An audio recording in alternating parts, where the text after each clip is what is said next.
Angels,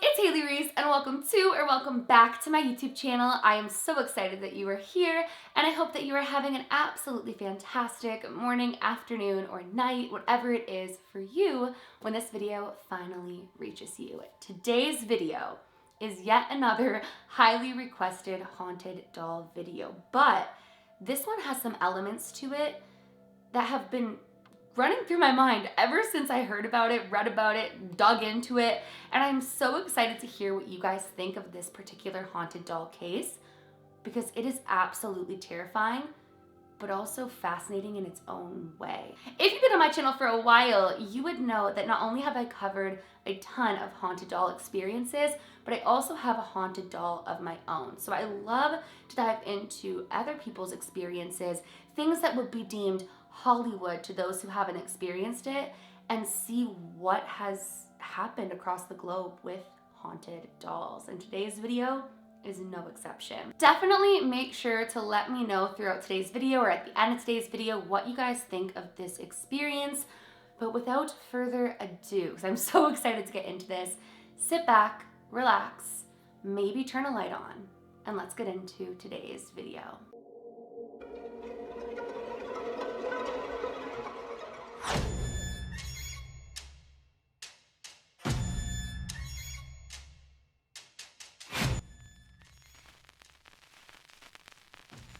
This story begins with a 5-year-old little girl named Amber.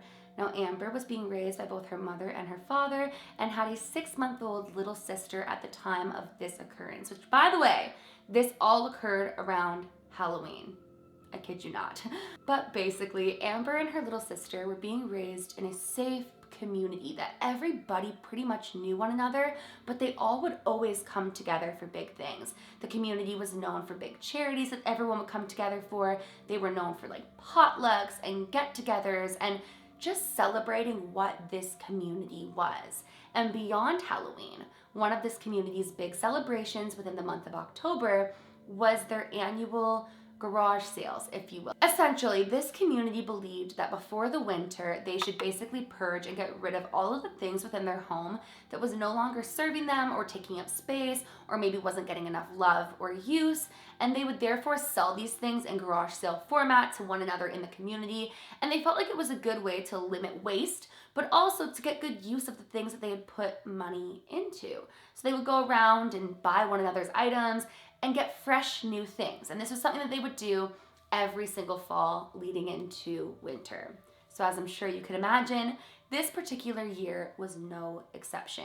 Amber, her little sister, and her mom and dad headed out to experience said garage sale type thing and kind of go around and see what was out there. Now, the day started out as completely normal. They were buying, trading, selling, just enjoying the community, getting together, and all of these new items. When Amber would come across a very interesting little doll. Now, the way that her parents described this doll was creepy. They said right off the get-go, this doll gave them the heebie-jeebies. And what freaked them out even more was that Amber was immediately drawn to and attracted to it. Why? Well, Amber was described by her parents as a little girl who had always been in tune with the other side. Her parents were very spiritual. They believed in life after death. They believed in the paranormal, the unbelievable, if you will. And so when Amber started showing signs of connecting to the other side, connecting to her deceased grandmother, showing that she could communicate with the other side at a very young age, they wanted her to share her gifts and be who she was, but at the same time, because they believed in all of it, they wanted so badly to protect her and to keep her safe from what the other side can also entail. And when they saw this doll being spiritual people themselves, they immediately felt incredibly uneasy around the doll. Now, the woman who was selling the doll was someone that the family had known quite well, an elderly woman in the community who had been quite kind and was incredibly trustworthy. And when she saw that Amber was taking an interest to the doll, she decided to come over and give a little bit of the history of the doll. She had said that she thrifted the doll the previous year from a local shop, but that they had told her the doll had come from France and that it was a very, very special doll. Amber told the woman that she wanted the doll and could she touch it? And the woman told her, yes, of course, sweetheart, take the doll, hold it. Amber's parents, still apprehensive, didn't like the feeling around the doll. They said the look on the doll's face was as if it was watching you, but not in a good way, in a very dark and sinister and almost evil way. Now, as any 5-year-old has done at some point or another when being told no, Amber began to cry as she was handing back the doll to the elderly woman. The family started to walk away from this woman's setup when the woman called after them and brought the doll to Amber and said she just has a feeling that this doll is meant for her and that she could have it for free. Now, at first, Amber's parents insisted, no, keep the doll, she doesn't need it. But when they saw the smile and the glimmer in their daughter's eyes, they decided, all right, I mean, if she really wants this creepy looking doll, let her have it. So the doll came back home. Almost immediately, Amber became inseparable with this doll, and something that her parents noted was really strange about this was that Amber was the type of kid who would be obsessed with a new toy for a couple of days and then move on to the next toy or an old toy and kind of jump between her toys. But for weeks, Amber and this creepy looking doll were the absolute best of friends. Now, many people would say, okay, who cares what the doll looks like? If the little girl likes the doll, let her have the doll, let her have that experience. Why are they so concerned? But as the days and weeks were going on, Amber started changing. She would do little things that her parents found alarming that she'd never done before, like pinch her little sister to make her cry, or pull her little sister's hair, or break something or throw something. And when they would ask her why she was doing this because it was so incredibly out of character, she would respond that the doll told her to do it. Now, Amber was in touch with the other side and was an imaginative kid, but beyond that, she was not a troublesome child prior to this. Besides the little normal kid things, she was never a child who sought out trouble. And as the weeks were progressing with this doll, she began to continuously seek out trouble and blame it on the doll. Not only was Amber doing things and blaming it on the doll that were troublesome, but she was also saying things to her parents that were really alarming, like things that the doll didn't like about their house, one of which being the cross that hung above their kitchen. Amber went to her parents and said that that had to go, and when her parents asked why, she told them that her doll didn't like it. Amber's parents told her that that was pretty much too bad and that the doll would have to get used to it because the doll doesn't run the household as they are the mommy and the daddy of the home. But the next day when they awoke, they found the cross on the floor as if it had been thrown off of the wall. Now keep in mind, this is a 5-year-old little girl who wouldn't have had the reach even if she wanted to get it off the wall, and her parents claimed that it was so secure there was no way other than somebody forcefully removing it. Amber's mom also noticed that when Amber would go to school or go to a friend's house or her grandparents' house or anything of the sorts, the doll would seem to be moving into different spaces and places. She actually thought she was going crazy at one point, Amber's mom, because she had placed the doll in a specific spot where it couldn't be looking at her, as she felt like it was looking at her with its eyes.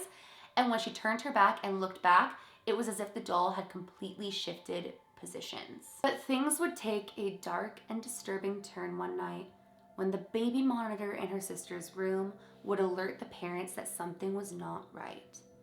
There they would see their 5-year-old peering into the crib of the little sister, speaking French. And as I'm sure you can imagine, Amber had never spoken French prior to this in her entire life. Her one and only language that she had spoken within her 5 years was English. So Amber's parents decided to reach out to somebody who spoke French to show them the footage and ask them what on earth their daughter was saying, because they were absolutely shocked and disturbed that their daughter was now speaking French after obtaining this doll that was supposed to be from France that seems to be causing all of these insane problems. Like, can you guys imagine having a 5-year-old or even knowing a 5-year-old who had never spoken French prior to this, getting a doll that's creepy in and of itself, that's supposed to be from France, having all these experiences happen, and then now the kid is peering into the other kid's bed, speaking French over them in the middle of the night. Like, what?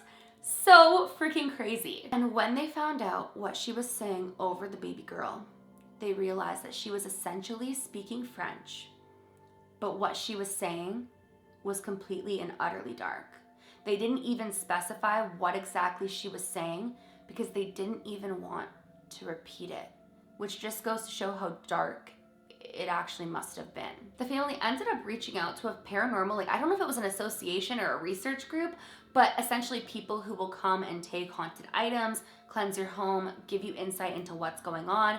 And when they came to the home, they said the initial moment they walked through the door, they knew that something dark and evil was within that home. They said that they had brought the people into the child's room and didn't even pinpoint the item. And they instinctively went straight to the doll and said, this needs to be cleared from the premises immediately. What is going to happen to your children if it's not? You don't even want to know.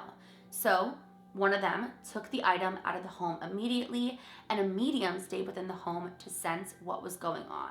And essentially what the medium said was that they believed the doll was in fact from France, but that it had been a part of some sort of seance where it was a transfer of a dark energy, essentially transferring the dark energy into the doll to keep it captive within the doll. And they said that this dark energy within this doll had taken a strong liking to their daughter because she was more receptive to it than even most children are, as she's incredibly in tune with the other side, and that it had the intention of taking over their daughter's soul, or at the very least, having their daughter do things that she would not otherwise do. They did what they had to do to cleanse the home and cleanse the little girl and make sure that everything was okay. But here's where it gets even creepier. When they talked to Amber as she was slowly coming back to herself, she had no recollection of the doll whatsoever, not even from the day that they obtained it. And beyond that, she didn't even ever remember anything to do with French. Which obviously, Amber didn't speak French prior, so why would she remember that? But she had zero recollection of anything throughout the entire ordeal. So I'm sure you're wondering about the lady who had sold it to them, because I was too, and upon further digging, it seems as though they went back to talk to the lady and ask her, but like she had mentioned, she got it from some thrift store and she had never had any experiences with it. The only thing that she found weird was that when Amber was looking at it, she felt so strongly to just give the doll to the little girl. But she had no paranormal experiences, no strange happenings. It just sat in her house, and that was why it was put out for that garage sale, because it didn't add any substance to her life. She had no purpose for it, which makes me have so many questions. And I'm so curious to hear what you guys think of that. Because in most cases, when haunted dolls are passed from one to another, they both have had some sort of experiences. But in this case, the woman had nothing but felt the urge to give it to the little girl, and all of that transpired. So I'm so curious to know what you guys think. But all in all, from what I know, Amber grew up to be a fine girl, but had no memory of the entire experience with the haunted doll. How freaking wild is that? Like, what? I don't know. I'm so curious to hear what you guys think of this. When I read about it, I was like, this is so beyond. Like, it's just crazy. Like, I try to wrap my mind around it and put myself into those shoes, and I just can't even fathom it. So I'm so curious to hear what you guys think. But that is basically it for today's video. If you guys are new to my channel, or you are just not yet subscribed but you enjoy my content, make sure to go ahead and click that subscribe button. Please give this video a big thumbs up if you did enjoy it. And remember, my loves, do all things with kindness. And until next time, I love you.